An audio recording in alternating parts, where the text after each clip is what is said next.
Hey guys, are you ready for some money rehab? Wall Street has been completely upended by an unlikely player, GameStop. And should I have a 401k? But you don't do it? No, I know. Girl! You think the whole world revolves around you and your money? Well, it doesn't. Charge for wasting our time. I will take a check, like a old school check. You recognize her from anchoring on CNN, CNBC, and Bloomberg. The only financial expert you don't need a dictionary to understand. Nicole Lapin. Today we're talking to Payal Kadakia. Payal is the founder of the health app ClassPass. I am so excited to have her on the show because she is brilliant and the kind of example we should be showcasing when it comes to founders because popular culture often gets it wrong. Oftentimes, startups are portrayed as underdog stories where the founder has this brilliant idea and just needs the business world to take a chance on them. And that is definitely part of the story. But what doesn't get much airtime is how a founder's idea is workshopped and changed over time. ClassPass is one of the most popular health apps out there, but it had to evolve in order to become the mega success it is today. And that is a great lesson for us all. So let's get into it. Payal, I am so excited to have you here on Money Rehab. Before we dive in, we have a really quick round of Money Rehab Never Have I Ever. Have you played Never Have I Ever? I think so when I was younger. There's unfortunately no alcohol here. So if you have done something, just say, I have. If you haven't, just say, I haven't. This is how we start all of our change maker interviews. And you, sister, are making so much change. All right. Okay, let's do it. Never have I ever negotiated a contract. I have. Never have I ever sold old used clothes. I have donated, not sold. Never have I ever taken a mental health day. I have not, which is funny. But my only caveat to that is I believe in taking care of my mental health every single day. So I don't need a day for it. I like what you did there. Never have I ever been fired from a job. I have not. Never have I ever fired somebody from a job. Sadly, I have. Never have I ever played the lottery. Oh, I have. Yeah. Never have I ever argued with a family member about money. I have. Absolutely. Never have I ever maxed out a credit card. The only time was my wedding. Yes. Never have I ever split the bill on a first date. I think I have. I can't remember exactly, but I have. Never have I ever moved for a job. No, I actually have not for a job. Never have I ever pitched an investor. That I have many, many, many times. Okay, I'm so excited to get into the book. Of course, I want to get into ClassPass and all things LifePass and all the passives that you created. Can you tell me a little bit about what you were doing right before you started ClassPass? Where were you working? What was going on? Yeah, I went to MIT, great college, obviously. Worked in consulting at Bain & Company, one of like the top consulting firms. And then I decided to move over to Warner Music Group, which is a music label. I was in the digital strategy group. I wanted to really start my own dance company during that time. So I consider that sort of this like first move I made towards my dreams, where I needed to like kind of find a way to have a side hustle, but also work. So I kind of had a 9-to-5, but I danced my heart out between like 5 and 10 p.m. and all through the weekend. So that's what I was doing before I started at the company. Did you coin this term dance-trepreneur? You know, someone called me that, I think in my first year of becoming an entrepreneur, and then it just kind of stuck. I like it. Doesn't necessarily roll off the tongue, it does but not. I like it. It looks better, I think, in writing than it does being said. Where did the idea originally come from? So you were a dancer and you started a dance company, and then ClassPass wasn't called ClassPass in the beginning. I discovered this because I had an old email for you. Yes, that's so crazy to me. So we were called Classtivity. And the idea in the beginning was to create a search engine for classes. So the real pain point for me happened. I was training in ballet on top of obviously my full-time job. And so I was always looking for classes and exploring different places I could go. And, you know, one day for me, I wanted to try a new class. I went on to I guess at that time it was like, I don't even know what the internet looked like. I can't even remember, but it was 10 years ago. And I had a bunch of tabs open. I was on different websites. It just felt really, really messy. And I really knew that there was a class that I wanted to take. And why couldn't I just search for it? by neighborhood, time, location, and get there. And it seemed obvious. And I decided to, be able to go and make this company. I had to go and like invest my time and resources into it and do my market research. So that's really the pain point that got me to say, I wanted to solve this problem. Obviously, not just for me, but for the world, because I had also been this girl in my 20s, through those 6 years I was working, even at Bain and Warner, who had dance on the side, and it fulfilled me so much. And I felt like I met so many of my friends, adults who had given up their passions and these things that really made them feel so alive when they were younger. And it was almost as if they were unable to do it when they were older. So I thought in my head, if I could make this easy for you to get an hour of your time into moving, working out, doing something you love, then I'm going to make it more convenient for you to go and motivate you to actually get back to this part of your life. And that was always my mission. But there was another origin story I read about. It was the counter where you got mugged. Oh, yes. I wouldn't consider that an origin story, but about 2 years into building this company, my co-founder and I, by the way, the company wasn't working yet. We were still figuring it all out. We were working on our demo day presentation, sitting at a coffee shop, and someone came in and maced and mugged us. It was the craziest experience that had ever happened to me ever in my life. I thankfully have been lucky my whole life where nothing like that had happened. And it was a shock to my system. And this was sort of an interesting time in the company because, like I said, we were just about to launch our first product, which ended up not working. And so then I was sort of in a personally down point in my life. And then the company wasn't working, which was sort of this low of lows for me. And I had to really figure out how to get through it. And one of the things that helped me, and this is probably what you read, is I actually started going to a ton of fitness classes and trying different things because I realized I felt like a victim and I felt weak and I wanted to feel strong in case I was ever in one of those situations again. I knew I physically and mentally wanted to feel stronger. And so I was trying all these classes, and it was funny because that's really when we started doing our second product, which still wasn't ClassPass. It was called the Passport. And that one was all about discovery and trying new classes. So I was sort of a customer to my own product, which is sometimes, honestly, the best way products are made. And then you finally came up with the ClassPass name. How did that happen? It took a few tries. It was a little too hot, a little too cold, Goldilocks of naming. Yeah. So once we were the Passport, and by the way, we were still called the Classtivity Passport at the time, which is a mouthful in itself. We then tried a membership model because we saw so many people wanting to go back to studios and try them over again. And they fell in love with this idea of variety, which was the magic and the heart of what people really wanted in fitness, but didn't have access to. And so once we discovered that, we started trying out a monthly subscription model, which started just taking off and going viral. And about 6 months into being, having 3 products in the market, we realized that ClassPass as a membership was the product that was really going to work. So we decided to get rid of Classtivity. And, I remember we got the domain of ClassPass for a few $1,000s. It was so cheap. Oh, wow. And then I luckily had some friends at Facebook and Twitter, and Instagram was actually pretty small at the time. So I got the ClassPass handle. I always remember that because it feels crazy. People are like, how did you get that domain? And I'm like, I don't know. But literally within a week, we had every part of the assets we needed for marketing. That's amazing. And you went in, not as an entrepreneur, from the jump necessarily. So what was harder? What was easier than you expected to any budding entrepreneurs out there? What would be the advice you give them from starting ClassPass? So, obviously I knew from my Bain days and all that, I knew how to strategize. I knew how to make a deck. I knew how to have a good network to meet investors. Right. And honestly, I was almost relying on those things probably too much in the beginning because I thought those were in a way the easy things for me to do. The part I didn't know, and I think, honestly, it was failing that taught me how to be an entrepreneur. It was when my product didn't work and I'm realizing that I needed to really build something that customers wanted. I think it's very easy to have ideas.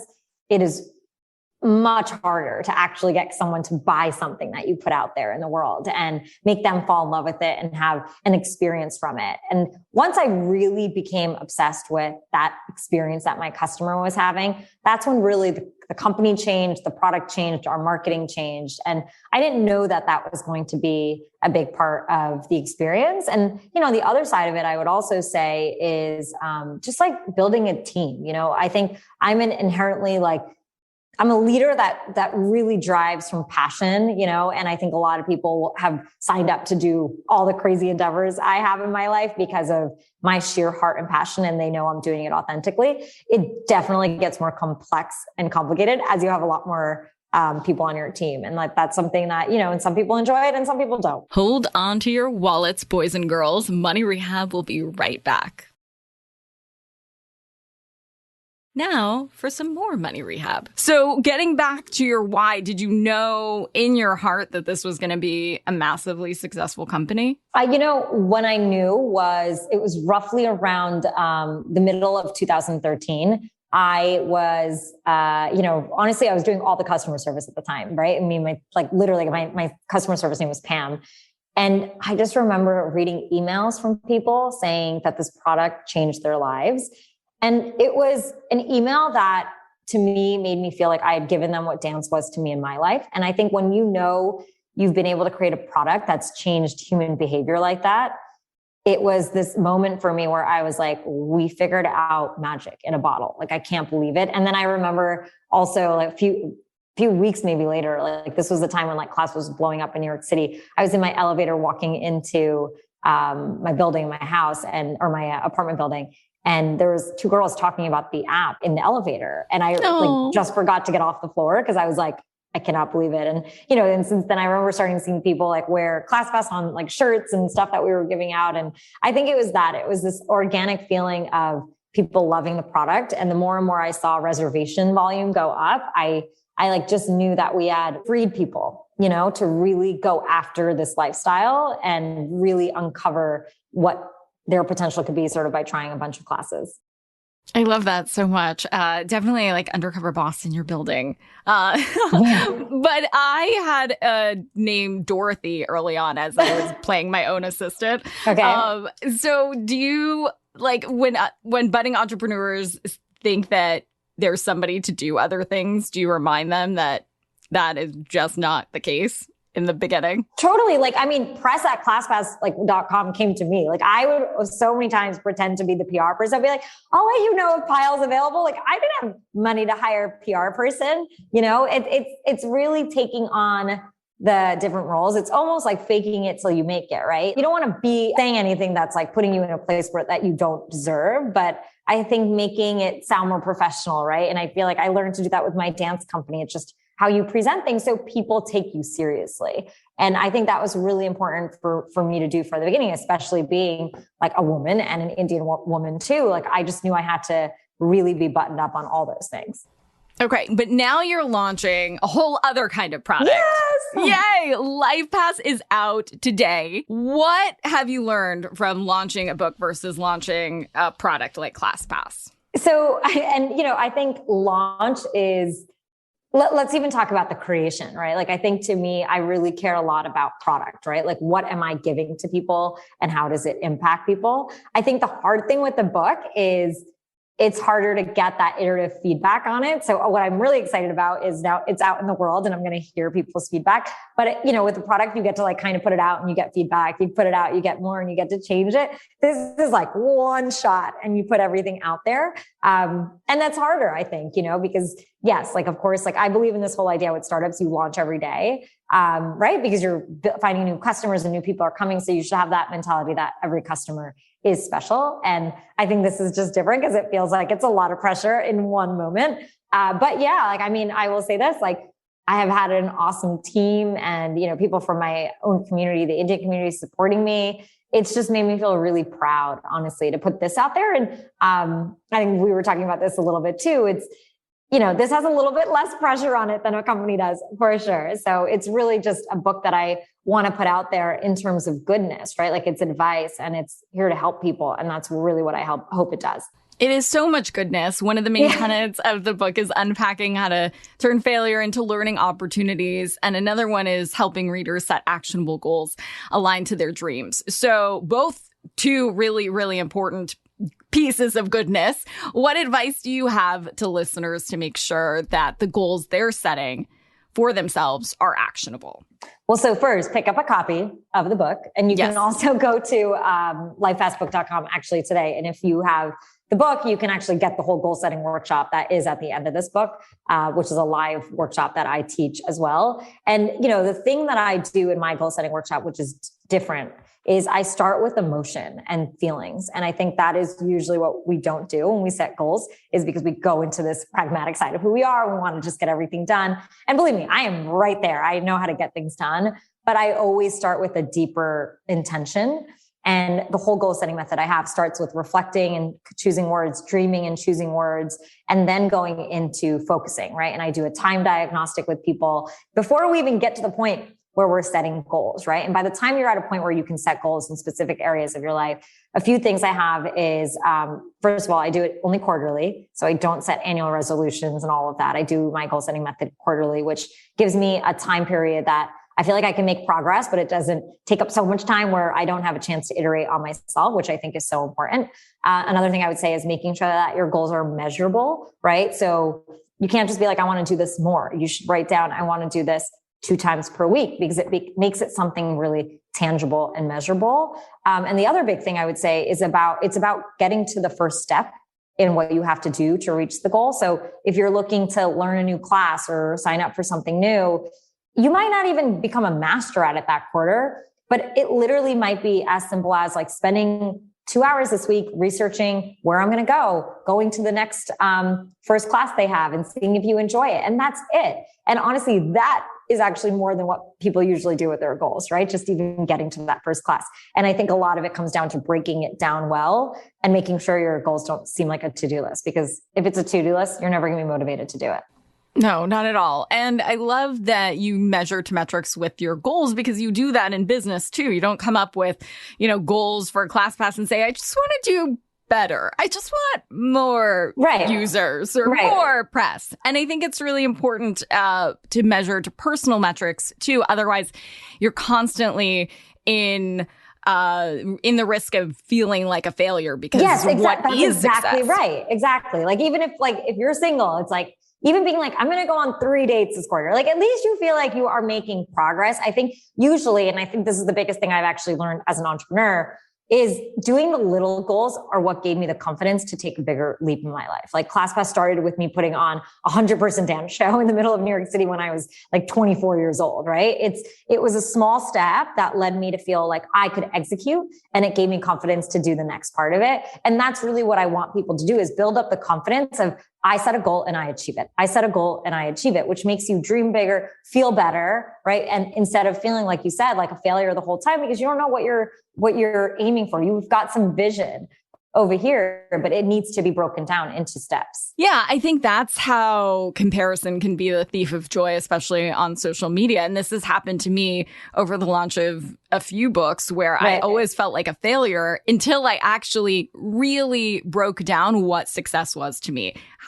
How many press interviews, how many sales, like what is success here? Because otherwise it's never enough, and your brain never gets to the other side of success because you're constantly moving the goalpost on yourself. And your success is different than someone else's. And if you don't define what yours is, you're right. You're going to be chasing more and more numbers because someone else has more and more numbers. But it's really like, what does progress look like to you, and why? Let's go even deeper, right? Like, we have a book out. Why? Why do we have the book out? What's the impact that book's going to have? That's going to be so much more important than any press interview you could do, right? And I think it's about remembering that why, because that's the joy that you really are cultivating in you and other people.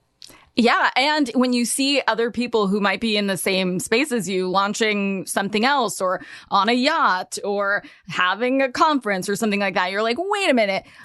I feel like I'm not doing anything with my life, but was a yacht on my list, or was a conference on my list? Maybe it wasn't on my list. Totally. In that case, no. I'm on track for my own list of goals, because I think goals have price tags, and especially in the finance world, right? You can't just randomly say, I just want $1 million or $10 million. Like, what are you going to do with that $1 million? Right. I don't know. Maybe you need more than $1 million. Well, if you Maybe don't you need know less. how to use your time, you definitely don't know how to use your money, right? Like, I mean, time and money are both very equally important resources. And if you aren't spending your time wisely, it's very similar to, are you spending your money wisely? And I think back to what you were saying, it's knowing how you want to spend your time in a worthwhile way, not how other people are. And if you're very specific about your goals, I think this is the other important thing. is it's much easier to not get caught up in what other people's goals are, right? Because you're like, I've got my plan. I don't have time to look at what everyone else is doing. I am moving forward, right?